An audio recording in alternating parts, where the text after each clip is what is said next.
Guys, listen to this. I want you to pay attention to how Tom explains this to them, because what's tricky about this is whenever you're doing creative financing, what we may understand it and you may understand it, but trying to explain that to a regular everyday person, homeowner, can be a little challenging. So Tom stayed away from using things like creative financing or subject to, and he did, I thought did a really great job of kind of trying his best to help them understand, hey, here's how this would work. So let's cut to that call and then we'll come back and talk about it.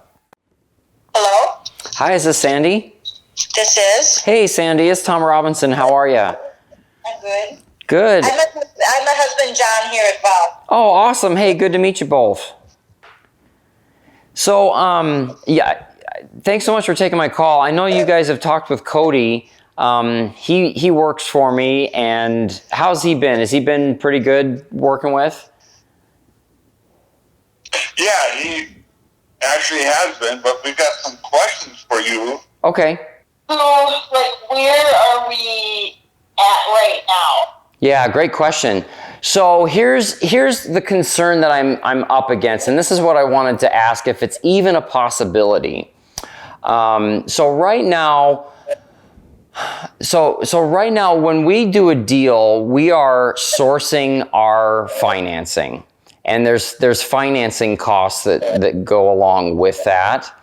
One of the ways that to cut that down is sometimes sellers consider doing seller financing, where we take over the property and take over the payments, still close at the same purchase price, but leave the mortgage in place, and then we start making those payments rather than sourcing our own financing.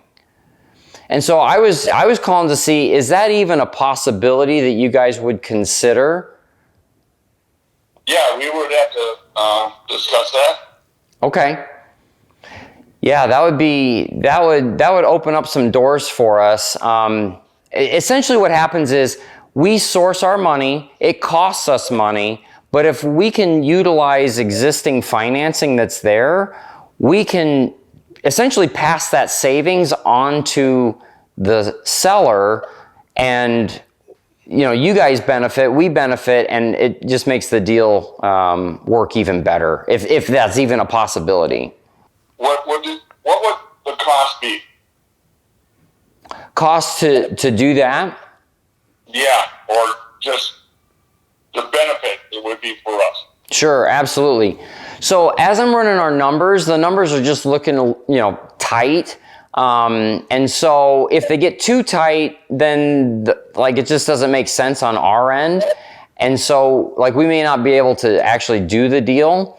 But if we don't have to go source financing and we can utilize and just make the payments that are there, the mortgage payments that are there right now, then that makes the numbers work a lot more in our favor, and more likely that we'll be able to actually make it work.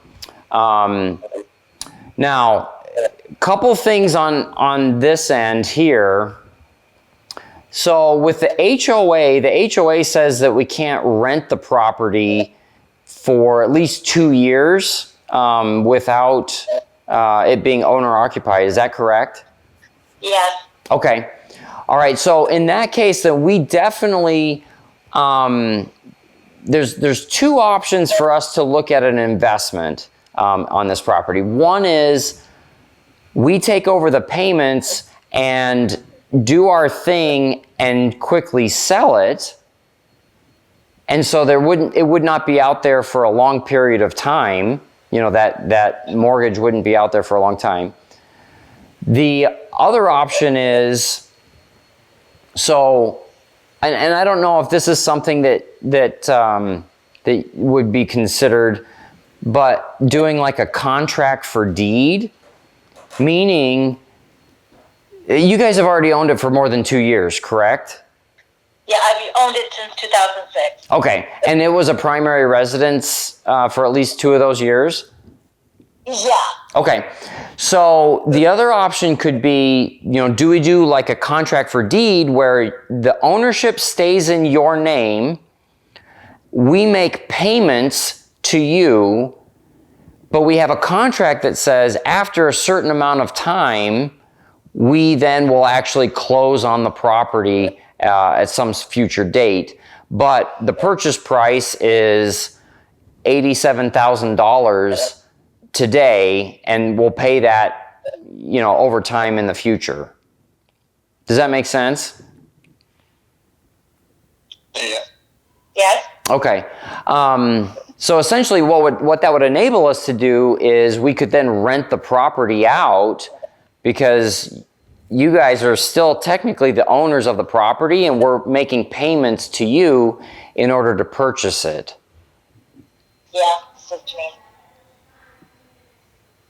So, I wanted to just see if either one of those options are something that you would consider. Sandy, don't look at me.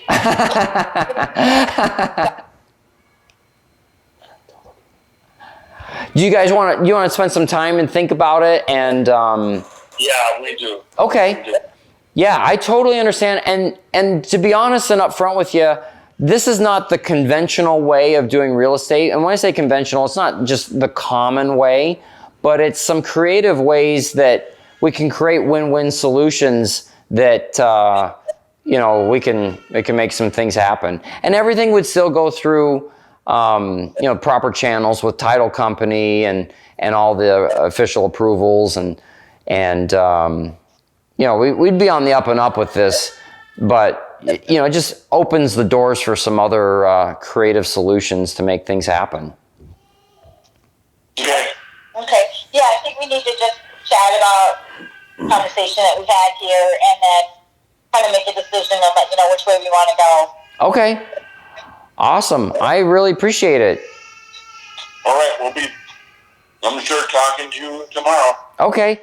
Okay, so I hope you caught that. I hope that was helpful for you to hear how Tom kind of positioned himself. And Tom, let's talk a little bit about kind of where you left off, because you left this kind of out there hanging, and that was intentional. My first question with Tom afterwards was, why specifically did you end it where you're allowing them some time to think about this idea? Because remember, correct me if I'm wrong, Tom, in their mind, they're still thinking a cash closing is on the table when in fact, it's not. They just don't know it yet, right? Yeah. So I still am evaluating this deal. So I didn't want to go to them and say, listen, it's this or nothing, because I'm still evaluating this. So I left it open that, listen, this would really help us out. As an option, if you would consider this. And there's really two options here. One is we're going to approach this as a fix and flip, and as such, we would just take over the payments and take ownership of the property. The other is if we go with a rental model, we leave you as the owner in place and we make payments, to make that happen, but you're still the owner, and we will eventually close on the deal in the future at some point. Yeah, so I hope you guys caught that. So the next conversation, this is important to know, and I think let's talk about it, Tom.